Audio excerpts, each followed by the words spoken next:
Throughout history, betrayal between lovers was never a private matter. It was not a story whispered behind closed doors. It was a crime that echoed through the halls of power.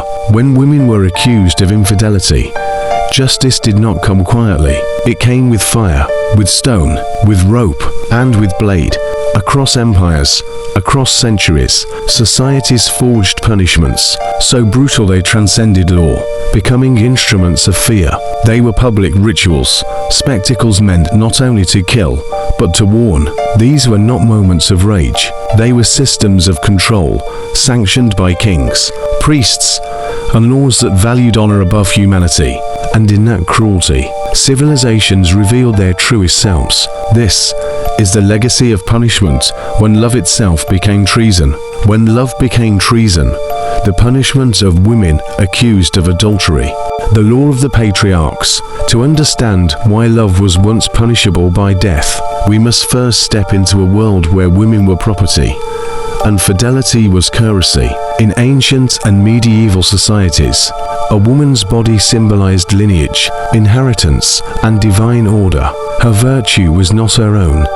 It belonged to her husband, her father, and to the gods they invoked. Infidelity, then, was not seen as a private betrayal, but as treason against bloodlines and belief systems. It threatened inheritance, disrupted divine law, and mocked patriarchal authority. And so, from Babylon to Boston, the punishment of adulterous women became ritualized cruelty, designed to purify, to terrify, and to erase. Let us walk through the centuries and witness four of history's most haunting examples.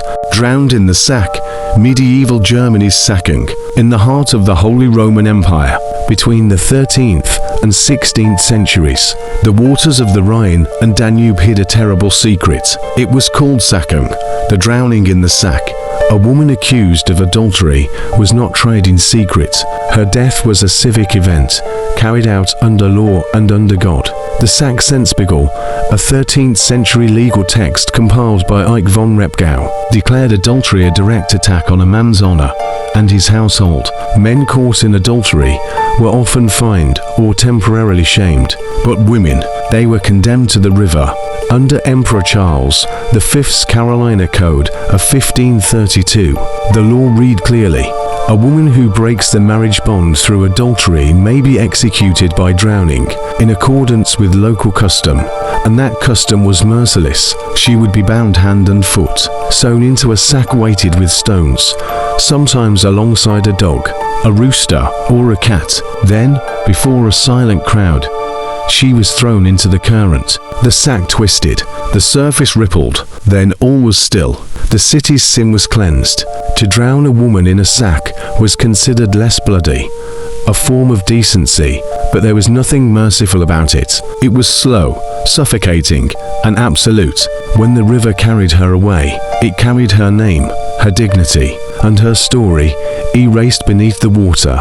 The message was clear. In a world ruled by men, silence was the only virtue left to a condemned woman. Burned alive in the town square, Europe's theatre of fire. By the 14th and 15th centuries, Europe had perfected the art of public punishment. The town square became the stage, and sin, the performance. Among the most feared was the punishment by fire, sound, crackling flames, distant chanting, for women accused of adultery, often alongside crimes like witchcraft or heresy. Burning alive was not just execution, it was purification, to the church and to the state. The flame was divine justice made visible. In Rouen, France, in the year 1431, records tell of women condemned for unchaste living, a vague phrase, but deadly enough. Once labeled an adulteress, a woman could easily become something worse: a seductress, a heretic, a witch. The Malleus Maleficarum, written in 1487, made certain of that. It equated female sexuality with evil, stating, when a woman sins, she does so through carnal weakness, and thus she is more inclined to serve the devil. and so the fires rose. Market days turned into moral theatre. Crowds gathered to witness justice. Clerics delivered sermons. Town criers read charges aloud. Then the torch was lowered. Some executioners, if merciful, strangled the woman first. Others did not. The flames consumed the body, from the feet upward, slow, deliberate, final. Fire was said to cleanse the soul, but in truth, it burned away only the evidence of human cruelty. Each scream that vanished into smoke carried a message. Your virtue is not your own. Your life belongs to your husband, your church, your state. And as the ashes cooled, Europe congratulated itself, convinced that the moral order had been restored. Stoned to death under Babylonian law, the Code of Hammurabi.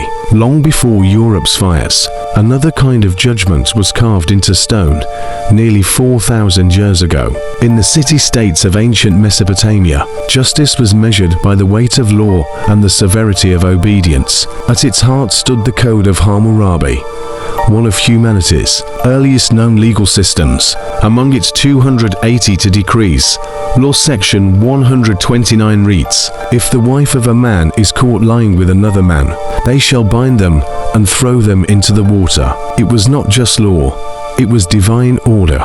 The husband's authority mirrored the gods themselves. If he chose to spare his wife, the king could spare her lover. If not, both would die. Sometimes the punishment was drowning, other times it was stoning. In Babylonian and Assyrian tradition, stoning was a communal act, justice enacted by the many, not the few.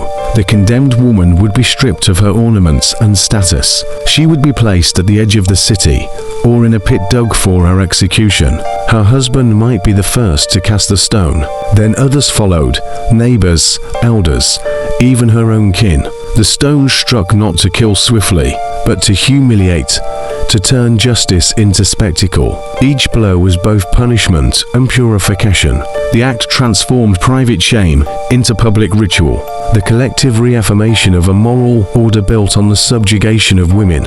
When the last stone fell, so too did her name from memory. There would be no burial, no mourning, no trace. To the Babylonians, her death restored harmony. To history, it revealed humanity's oldest sin, the sanctification of cruelty.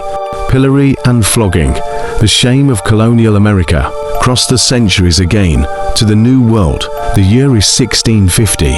The streets of Puritan Boston echo not with music, but with sermons and judgment. Here, too, adultery is a crime, not merely against man, but against God.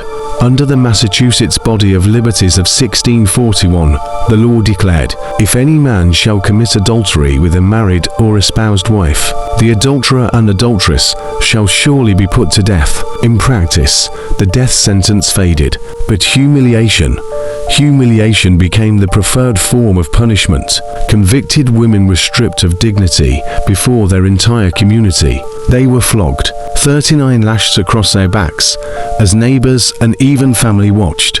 The whip cracked not just against flesh, but against identity. The punishment was meant to scar the body and the soul alike. Afterward came the pillory. The offender's head and hands were locked into a wooden frame in the town square. There she stood 4 hours, unable to move or hide. Children threw rotten fruit. Men spat. Women turned away in silent warning to their daughters. Sometimes, a red letter was stitched onto her clothing. Adulteress. It was a symbol meant to outlast the pain, a brand of eternal shame. Long before Nathaniel Hawthorne's fictional Scarlet Letter, this letter of disgrace was real. These punishments were not designed to reform, they were designed to erase, to turn a woman's body into a living sermon about obedience. Each lash was an echo of the same idea that had crossed millennia, that a woman's virtue was public property, and her punishment, a spectacle. Love, power, and the price of disobedience. From the rivers of medieval Germany to the fires of Europe, from the stone pits of Babylon to the wooden squares of Puritan America, each punishment bore the same message: control the body, and you control the soul. Across centuries, the female body became a battlefield for moral order, silenced, scarred, and sacrificed in the name of virtue. But history, though cruel, never forgets. In the laws carved into stone, and the ashes left behind, we see the outlines of humanity's hypocrisy. These acts of punishments were not justice, they were mirrors, reflections of fear, of control, of men terrified by the freedom of women. And yet, even as those women disappeared beneath the rivers, or into the smoke, or under the stones, their stories remained, whispered, remembered, reclaimed. Today, their silence speaks. It asks us one question: when morality is enforced through pain, what dies first, the sinner, or justice itself? Dedicated to the forgotten women who suffered under the name of morality.